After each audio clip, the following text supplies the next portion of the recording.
ملت اسلامیہ، السلام علیکم ورحمۃ اللہ وبرکاتہ۔ الحمدللہ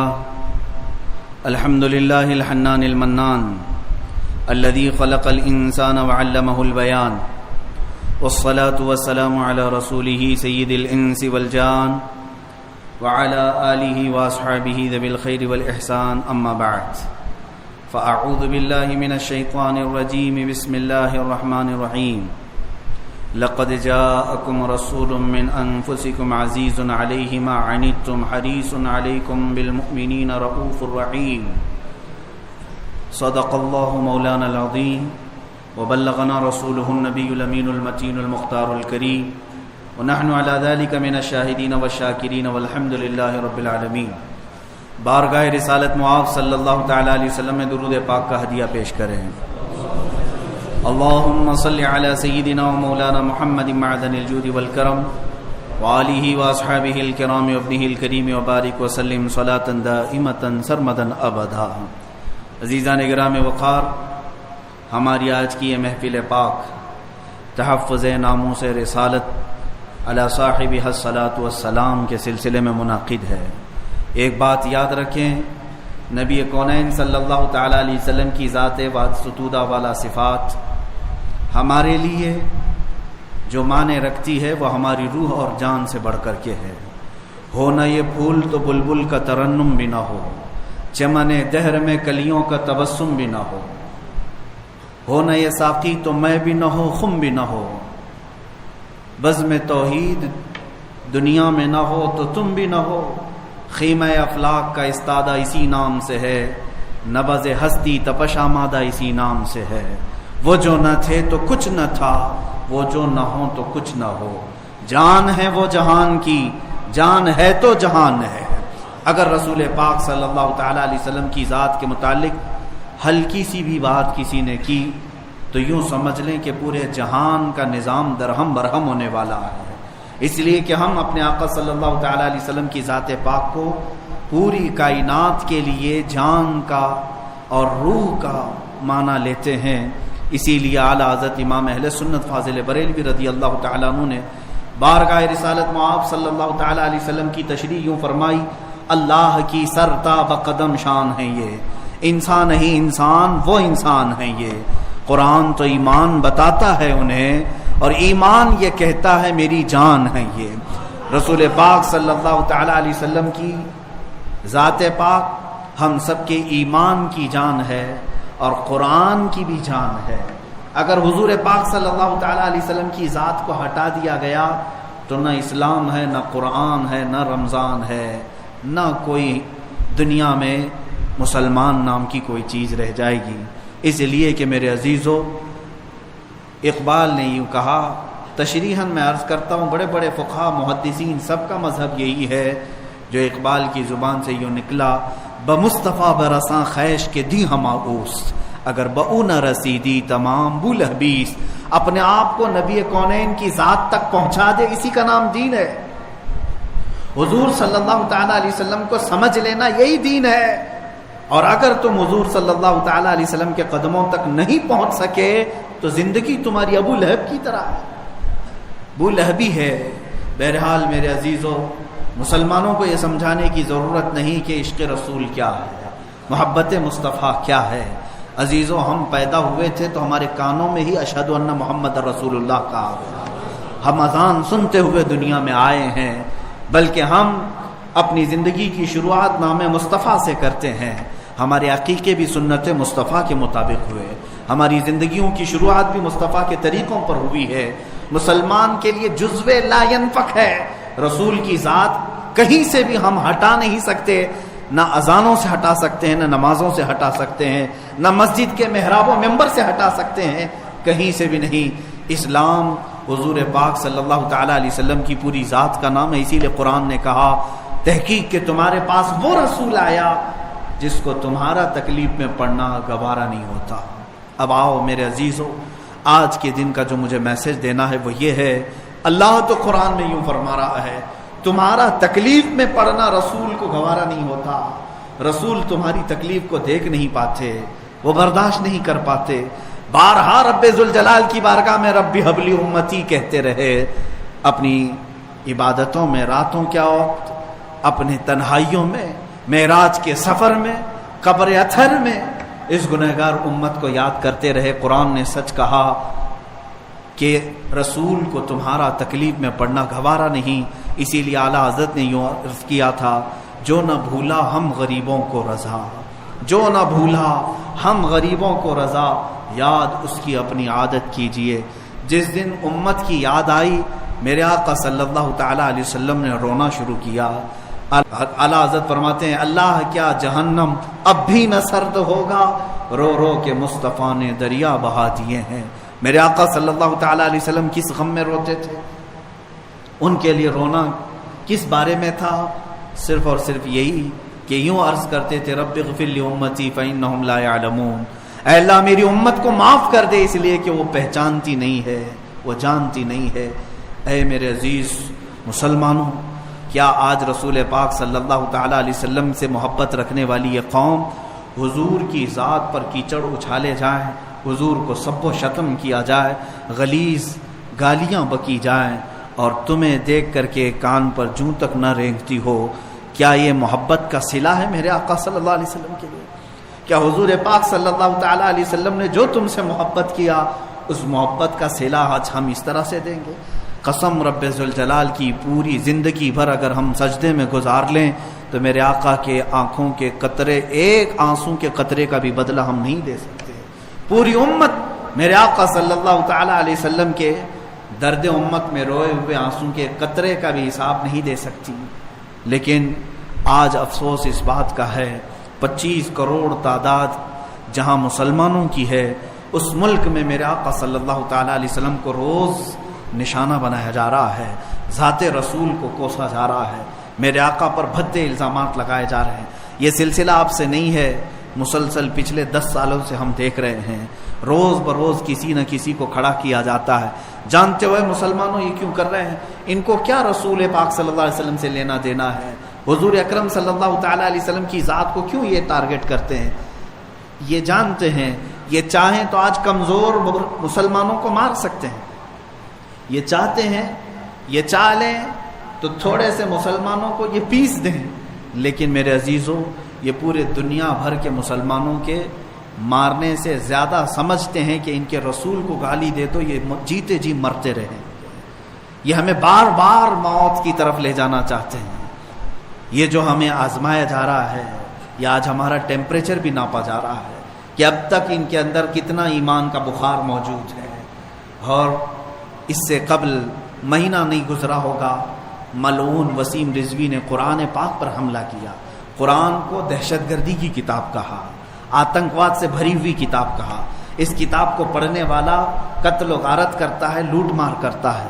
میرے عزیزوں، یہ کسی مسلمان کی بات تو دور کی ہے، یہودی اور عیسائی جو سیکولر قسم کے ہیں وہ بھی قرآن پاک کے متعلق ایسے جملے نہیں کہتے۔ ایون ہندو بھی جو قرآن کی تعلیمات سے آشنا ہیں، ان میں بھی بڑے بڑے پنڈت گزرے ہیں، انہوں نے بھی قرآن پر ایسے بھدے الزامات نہیں لگائے۔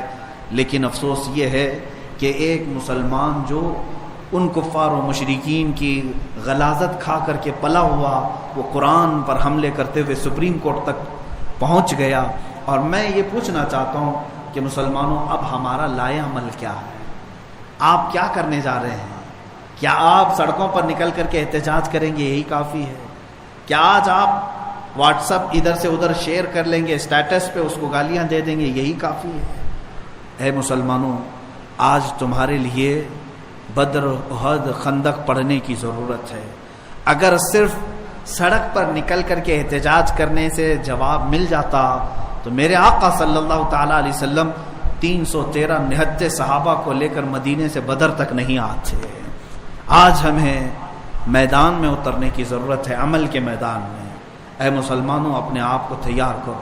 میں دعوت دے رہا ہوں نوجوانوں کو، تو کبھی کبھار پھر میں یہ سوچتا ہوں کیا میں ان نوجوانوں کو بلاؤں عظمت رسالت کی پہرہ داری کے لیے، جن کی راتیں گانا سننے میں گزر جاتی ہیں، صبح گندی تصویریں دیکھنے میں نکل جاتی ہیں، اکثر وقت تو ان کا گیم کھیلنے میں چلا جاتا ہے، فیس بک کی چیٹنگ، انسٹاگرام پر اپنے اوقات صرف کرنے والوں کو میں کیسے دعوت دے سکتا ہوں؟ انہیں کس نام سے میں بلاؤں؟ کبھی کبھار یہ بھی شرم آتی ہے۔ اے میرے عزیزو، حالات اس قدر سخت سے سخت ہوتے چلے گئے، آج دل درد کرتا ہے، دل کے ٹکڑوں میں ہزاروں طرح کی ٹیسیں اٹھتی ہیں کہ عظمت رسالت صلی اللہ تعالیٰ علیہ وسلم پر اس قدر حملے۔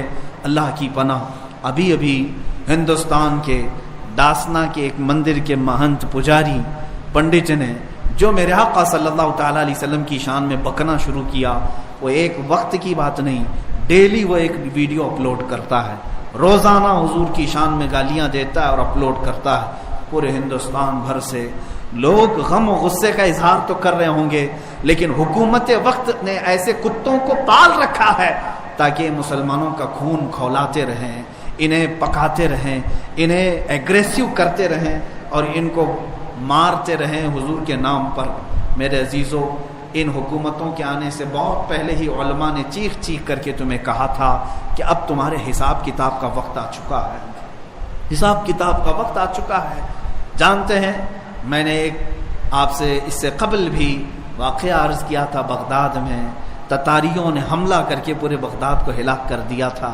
اس وقت وہاں پر موجود جو تتاری تھے، مسلمانوں کو پیٹھ کے پیچھے ہاتھ باندھ کر زمین پر الٹا لٹاتے اور ان کے سروں پر پتھر رکھتے، اپنے جوتے رکھتے۔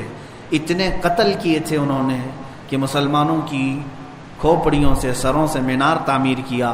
اسلام تو ختم نہیں ہوا اور نہ یہ انشاءاللہ قیامت تک ختم ہوگا، لیکن جانتے ہیں اس وقت اس تتاریوں کی جو لیڈر تھی وہ ایک عورت آئی، اس نے دیکھا ایک شخص اذان دے رہا تھا پورے سونے بغداد میں جہاں ہلاک و برباد ہو چکا ہے سب، ایک شخص اذان دے رہا ہے، اس کو گرفتار کروائی۔ عورت جو لیڈی تھی وہ اس وقت جرنیل رہی ہو، جو بھی رہی ہو، اس مسلمان سے پوچھا ان حالات میں بھی تو اذان دے رہا ہے؟ اب بھی تو اذان دے رہا ہے؟ سارے مسلمان مارے گئے۔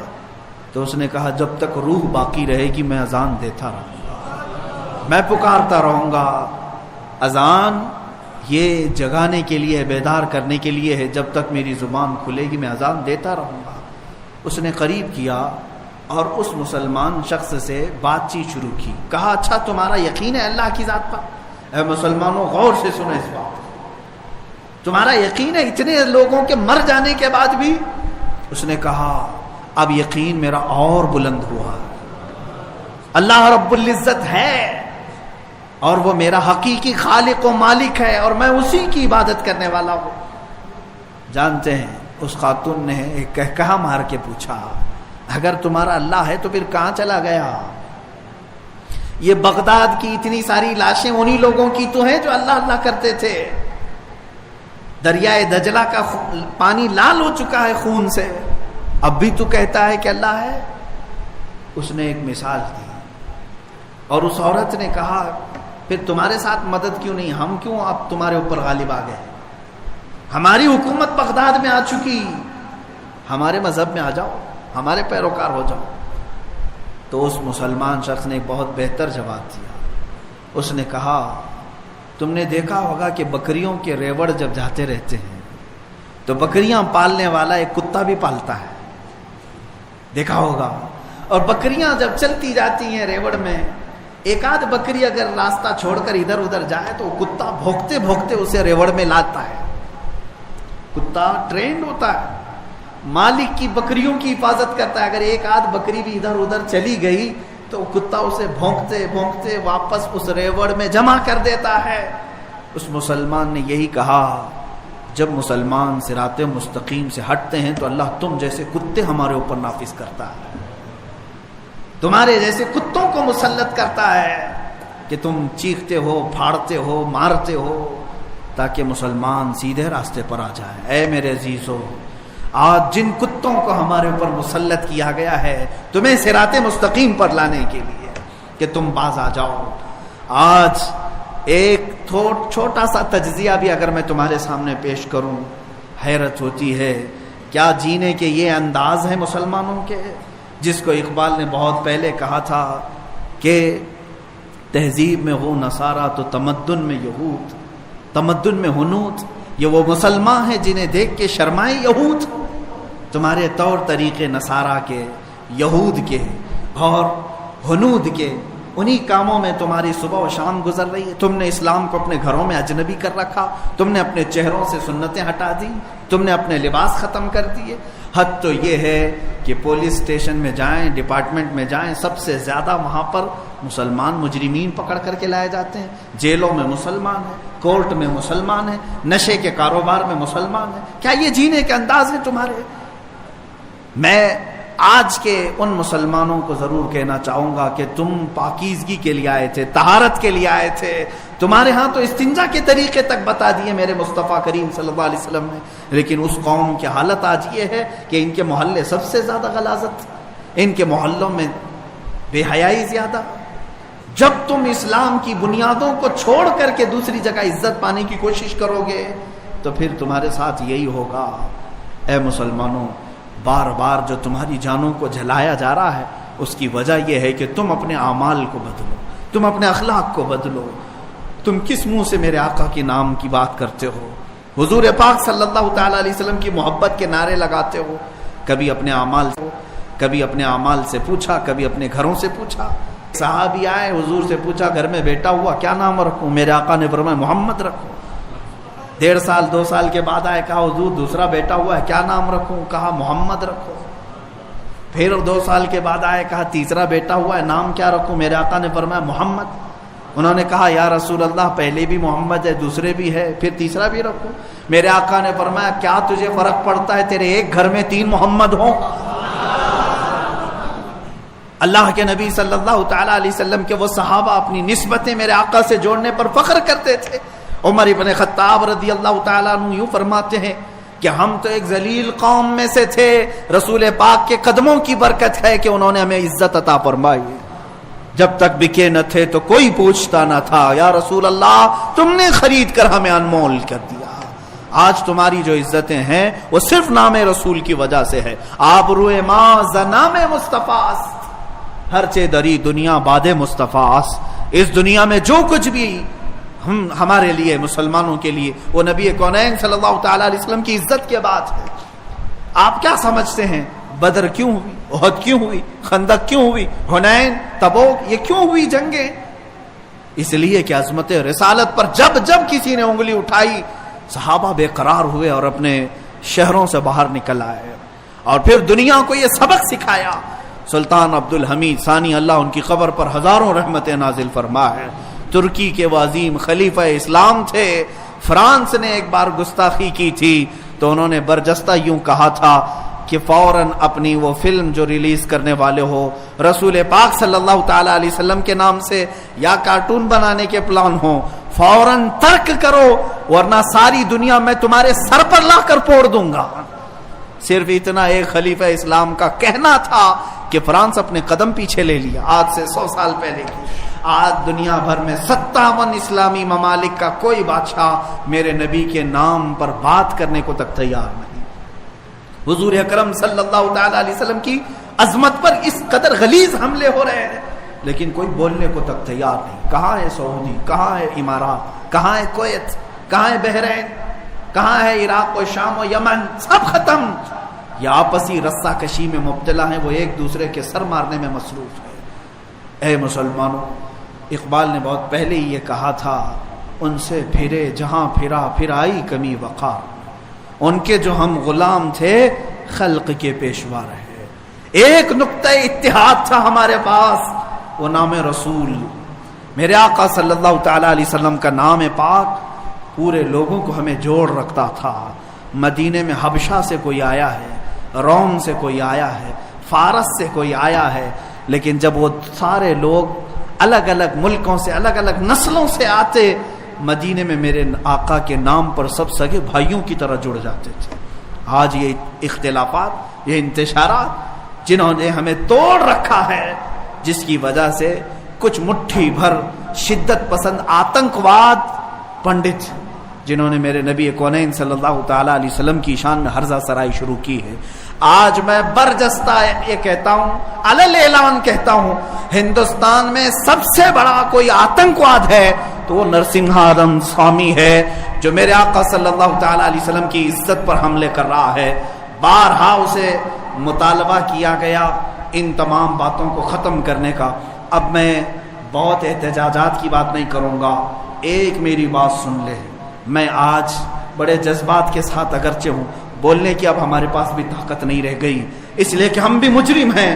بارگاہ رب العزت میں اگر ہماری پکڑ ہو گئی کہ تمہاری جوانی کے دوران مصطفیٰ کریم صلی اللہ تعالی علیہ وسلم کی عزت پر حملے ہوتے تھے، تم کیا کہتے تھے، مجھے ڈر لگتا ہے آج یا کل اگر ہم مریں گے، ہماری بھی لاشیں قبرستانوں میں جائیں گے، قبروں میں تو ہم اس نام سے جاتے ہیں کہ دیدار مصطفیٰ ہوگا، لیکن اے مسلمانوں اب کس نام سے ہم جائیں گے؟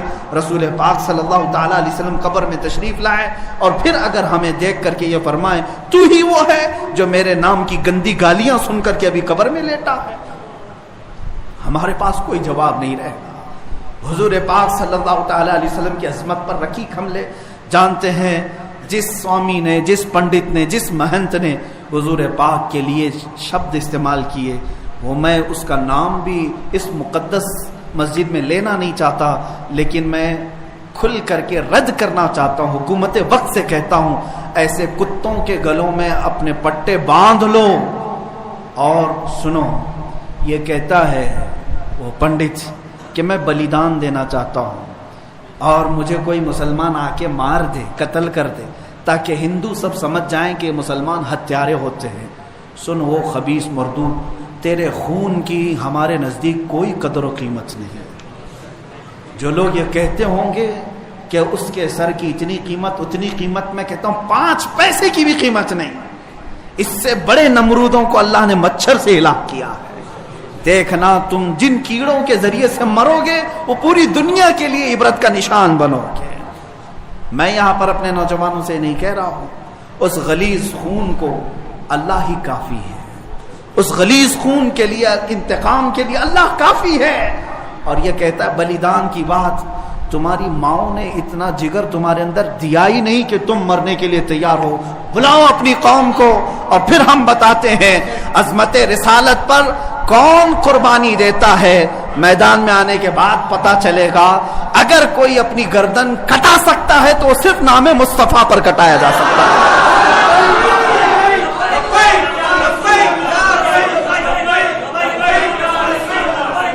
حسن یوسف پہ کٹی مصر میں انگشت زنا، سر کٹاتے ہیں تیرے نام پہ مردان عرب۔ وہ صحابہ کٹاتے تھے اور بتاتے تھے۔ آج اگر وہ پنڈت وہاں بیٹھ کر کے کہتا ہے کہ میں بلیدان دینا چاہتا ہوں، تو اپنی کوٹھے میں بیٹھ کر بلیدان دے لے تیرے اپنے گھر میں، لیکن میں جانتا ہوں کہ 1 لاکھ کیا، ابھی اگر میں ہندوستان کے نوجوانوں کو آواز دے دوں تو پوری دلی کی سرزمین بھر جائے گی انشاءاللہ العزیز۔ سارے نوجوانوں کے سر بھی وہاں پر لہرائیں گے۔ میں انشاءاللہ عنقریب اعلان کرنے والا ہوں کہ اے نوجوانوں، کیا تم میری اس بات پر لبیک کہتے ہو کہ کیا تم میری اس بات پر آواز دے کر لبیک کہتے ہو کہ اگر حکومت وقت نے اس ملعون کو گرفتار نہیں کیا یا عظمت رسالت پر بھونکنے والوں کے گلے میں پٹا نہیں ڈالا تو ہندوستان کے ہر کونے سے مسلمان اپنے سر پر کفن باندھ کر دلی پہنچے؟ آپ تیار ہیں اس بات کے لیے؟ انشاءاللہ العزیز اگر سر کٹے گا، اے مسلمانوں گھبرانا نہیں، سب سے پہلے اس فقیر کا سر جائے گا انشاءاللہ، سب سے پہلے ہماری گردن کٹے گی۔ اور یہ مرنا تو ہے ہی آج یا کل، اپنے بستر پر ایڑیاں رگڑ رگڑ کر مرنے سے تو بہتر ہے میرے مصطفیٰ کی عظمت کا پرچم بلند کر کے دنیا سے جائے، اس لیے کہ فرشتے بھی ہماری لاشوں کے استقبال کے لیے تیار، فرشتے بھی ہماری لاشوں کے استقبال کے لیے تیار ہوں، اس لیے کہ فرشتے بھی یہ کہیں گے یہ عام آدمی کی لاش نہیں آ رہی ہے، میرے نبی پاک پر اپنا خون نچھاور کرنے والا آ رہا ہے۔ اور انشاءاللہ العزیز انشاءاللہ وہ پنڈت اپنے بزدلوں کو جمع کرنے کی کوشش کر رہا ہے۔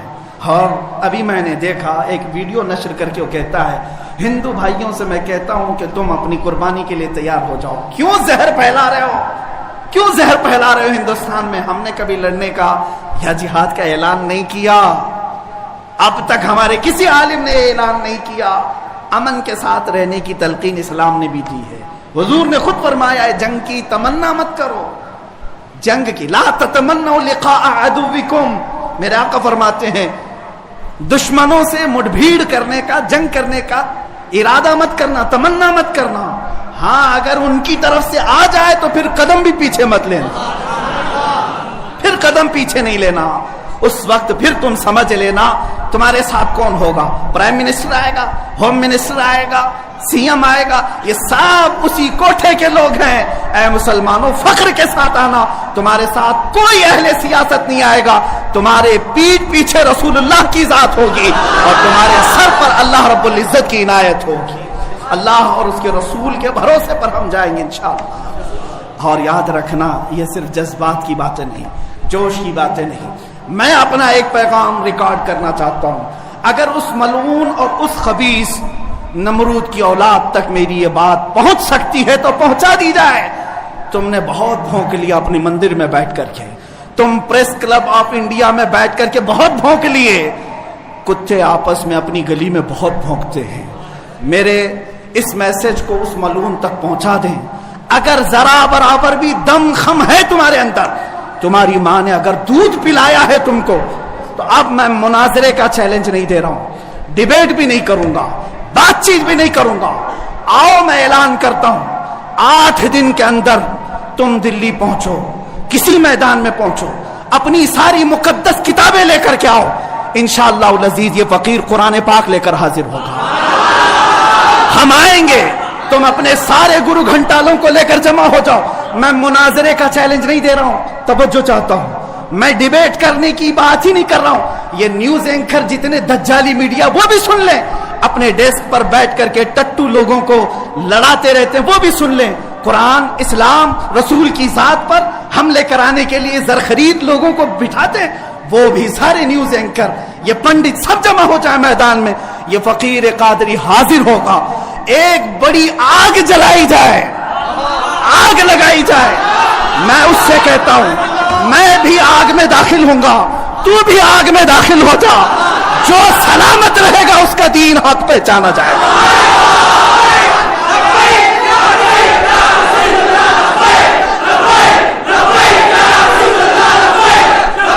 بہت ہو گیا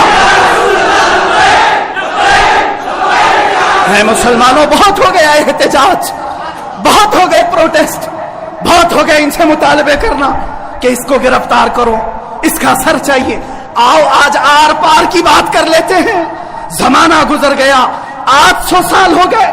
سرکار غریب نواز کو بھی یہی چیلنج کیا گیا تھا. معین الدین حسن چشتی نے ہند میں یہ بتایا تھا کہ جو نبی کا غلام ہوگا وہ آگ میں بھی کود جائے گا. انشاءاللہ العزیز میں گنہگار ضرور ہوں، میرے اخلاق برے ضرور ہیں، لیکن جب بات میرے مذہب کی آئے گی، قرآن کی آئے گی، نام مصطفیٰ کی آئے گی، میں برسر اعلان آج پھر کہتا ہوں، آؤ تم سارے پنڈت مل کر کے آؤ، آگ لگائی جائے. تم سب پوری دنیا کو دکھانا میں بھی آگ میں داخل ہوں گا، تم بھی آگ میں آ جانا. دیکھتے ہیں کس کے جسم کو آگ جلاتی ہے. اگر میں سلامت رہا تو میرے دین کی بات ہوگی. اور انشاءاللہ العزیز مجھے یقین کامل ہے کہ اگر آگ پر بھی کسی کا حکم ہوتا ہے تو صرف میرے رب ذوالجلال کا ہے، میرے رب ذوالجلال کا ہے. بس اسی بات پر میں اپنی گفتگو کو ختم کرتا ہوں. اب احتجاج نہیں، اب پروٹیسٹ نہیں، سیدھے آر پار کی بات. میری یہ بات پہنچا دی جائے، اگر جواب آ جائے تو دیکھ لینا مسلمانوں، مجھے یہ یقین ہے کہ اس کا کوئی جواب نہیں آئے گا، اس کا جواب نہیں آئے گا. ہجڑوں کے پاس اس طرح کی کوئی بات کا جواب نہیں ہوتا. ان کی ماں نے اتنا دودھ ہی نہیں پلایا. یہ زرخرید اپنے علاقے میں بیٹھ کر کے بھونک تو سکتے ہیں، لیکن آؤ مباہلے کی میں دعوت دے رہا ہوں، مباہلے کی دعوت. قرآن نے بھی میرے مصطفیٰ کو مباہلہ کرنے کا حکم دیا تھا. جب عیسائیوں نے بہت باتیں کی تو رب تعالیٰ نے فرمایا اے رسول فقل تعالوا ندعو ابناءنا وابناءکم ونساءنا ونساءکم وانفسنا وانفسکم ثم نبتہل فنجعل لعنت اللہ علی الکاذبین. اے رسول ان کو بلا لیں، آپ اپنے بیٹے بیٹیوں کو لے کر کے آئیں، اپنی عورتوں کو لے کر کے آئیں اور خود جائیں اور ان سے بھی کہیں کہ تم بھی اپنے بیٹے بیٹیاں لے آؤ، اپنی عورتیں لے آؤ. بیٹھیں گے میدان میں، اللہ سے دعا کریں گے کہ جو جھوٹا ہے اس پر لعنت بھیج. اتنا ہی میرے آقا کو حکم آیا تھا.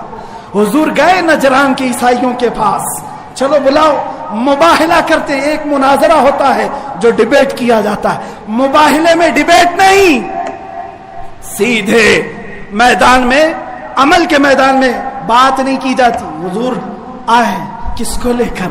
سیدہ کائنات فاطمہ الزہرا, حسن مجتبیٰ کو, حسین اعظم کو, مولا علی کرم اللہ وجہہ کریم کو. 5 لوگ آئے تھے. نجران کے عیسائیوں نے پہلے تو مان لیا تھا چیلنج. جب یہ نورانی چہرے دیکھے تو عیسائیوں کے ایک بوڑھے پادری نے کہا, اے نادانو, کس کو تم نے مباہلے کے لیے بلا لیا؟ اگر اس رسول نے ہاتھ اٹھا دیا تو قیامت تک تمہاری نسلیں باقی نہیں رہیں گی. اور مجھے میرے مصطفیٰ کے اس مباہلے کی برکت سے یقین ہے, لیکن میرے مصطفیٰ کی نسبت میرے ساتھ موجود ہے, میرے پیر و مرشد کی نسبت میرے لیے کافی ہے. انشاءاللہ العزیز مباہلے کے لیے فقیر حاضر ہوگا. جواب آ جائے, اے سنی مسلمانوں انتظار کرو, اب لڑائی آر پار کی ہو جاتی, دیکھا جائے گا کس کا دین حق ہے, کس کی کتاب حق ہے, کس کا رسول حق ہے. اسی بات پر خاتمہ ہوگا. وآخر دعوانا الحمدللہ رب العالمین.